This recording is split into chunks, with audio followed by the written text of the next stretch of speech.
This is Fantasy Football Today from CBSSports.com. Welcome to an exclusive version of Fantasy Football Today for CBS Local Sports. I'm Adam Aizer with Dave Richard and Jamey Eisenberg. Starter sit time, week 17. Let's go to the quarterbacks. Who you starting? All the marbles are on the table here for fantasy owners playing in week 17. And if you've got Tony Romo on your team, you're going to love what happens next. We've seen him already go up against Washington, put up over 400 yards passing and 3 touchdowns. That was on Thanksgiving. His last 2 games, 6 touchdowns, no interceptions, 757 passing yards in those 2 games. Romo's red hot right now. He's a must-start in fantasy. He was the number 1 quarterback last week for fantasy owners.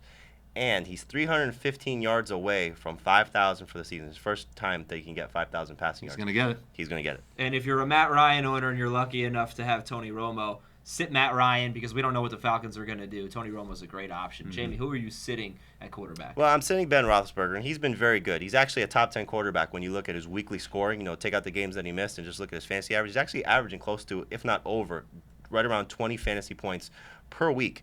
But this week could be a little bit of tough matchup for him because even though the Browns have struggled their last 2 games against Kirk Cousins and Peyton Manning, you take away Heath Miller, who's been clearly the best option over the course of the season for Ben Roethlisberger, and you probably take away Mike Wallace, who's got a hip strain.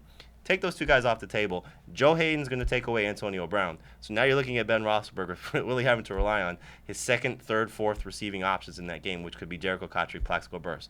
I don't really love the outlook for him against Cleveland. So I think it could be a tough game for him. He did miss the last time against the Browns. Browns completely dominated the Steelers in that game. So the Steelers will be better, but just not that great for Roethlisberger. We're going to talk about running backs now. Jamey, a running back to start. Yeah, Reggie Bush has been on fire lately. You really got to like the way he's doing it, and he's getting the opportunity to earn himself a big paycheck for next season because he's going to be a free agent this offseason. The Patriots have actually allowed double digits in fantasy points to the past 3 running backs that they faced: Arian Foster, Frank Gore, and Montel Owens. And the way Montel Owens did it was as a 100 total yard guy. He did it more as a receiver than as a running back. And we've seen Reggie Bush in the last several weeks be used more as a receiver out of the backfield. We know Daniel Thomas is off the team on IR because of the knee problem, and Reggie Bush has an opportunity to finish the season strong week 17. His last bad game was actually against New England, had 6 fantasy points, but 4 of his last 5, he has at least 9. I think he'll be around 9, if not higher, like his outlook this week. Patriots have allowed over 140 total yards per game to running backs over their last 3, so there's certainly room for Bush to have a big game. I like him a lot. How about a running back to sit?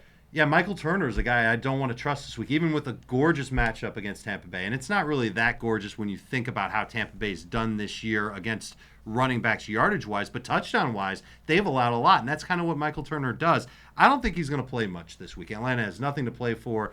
Michael Turner told the official team website this week that he feels good, feels fresh. What better way to keep that feeling going heading into the playoffs than by playing sparingly, if at all, on Sunday? Michael Turner can't be trusted against Tampa Bay. Wide receivers, Jamey. Do we roll with James Jones? He's been on fire. Yeah, man, you got to love the way James Jones has been playing. He's just taking advantage of an opportunity. Packers could get Jordy Nelson back, but they might be without Randall Cobb. But even so, you got to love the way James Jones has played. He's got a touchdown in 3 of his past 4, including Week 12 against Minnesota. He's actually got 3 games with double digits in fantasy points in his past 5 against the Vikings. And the Vikings have allowed a wide receiver to reach double digits in fantasy points in 7 of their past 9 games. So with the way Aaron Rodgers is playing right now, James Jones is a big reason why.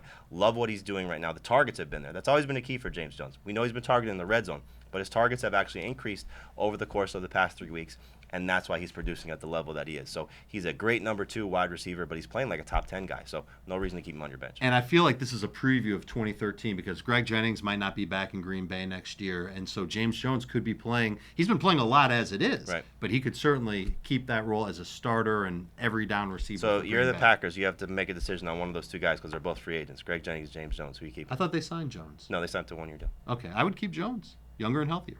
And look And what he's doing in the red cheaper, zone. I would guess. And if you ask Aaron Rodgers, he might say the same thing.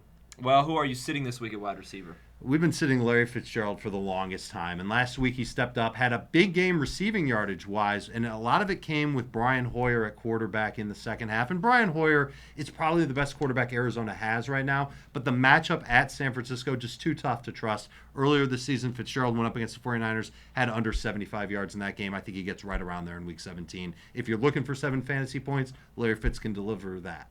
Let's talk tight ends here. This might be a position you've been shuffling all season long. So who's one to start, who's one to sit? And Dave, will go with you with the start tight end. We've talked about sitting Antonio Gates over the course of the year, but it's not going to happen this week. In the last 2 weeks, he's scored. He's been productive. He's looked great. The Raiders have allowed 8 or more fantasy points. This is a standard scoring league. 8 or more fantasy points to tight ends in 5 of their last 7 games. And let's face it, San Diego's Super Bowl is this week. at home against the Raiders. The Raiders are going to mail it in. North Turner's going to look for a lot out of his offense. I think Gates scores again. One to sit. Stay in the same game. Brandon Myers. I mean, you don't talk about guys pull a disappearing act, really struggling to the finish line right now. Brandon Myers has really been a letdown for you. He has 2 combined fantasy points in his last 3 games. And you look at what the Chargers did to the Jets last week with 11 sacks. What have we seen from Myers when they faced a big pass rush? He's been asked to block a little bit more. Let me just throw the cherry on top of this. Matt Leinart starting for the Oakland Raiders here. So you're not going to start Brandon Myers or really any of the Raiders' passing options in this game against San Diego. As Dave mentioned, it could be their Super Bowl this week just in terms of what they're looking at, how their season has gone. They're going to shut down this Oakland offense really outside of Darren McFadden. All right, thanks a lot, guys. And we have much more for you with rankings. We're ranking everybody, tell you who to start and who to sit on our website, fantasynews.cbssports.com. We're also on Facebook at facebook.com/CBS Sports Fantasy Football and Twitter at CBS Fantasy FB. This has been an exclusive version of Fantasy Football Today for CBS Local Sports.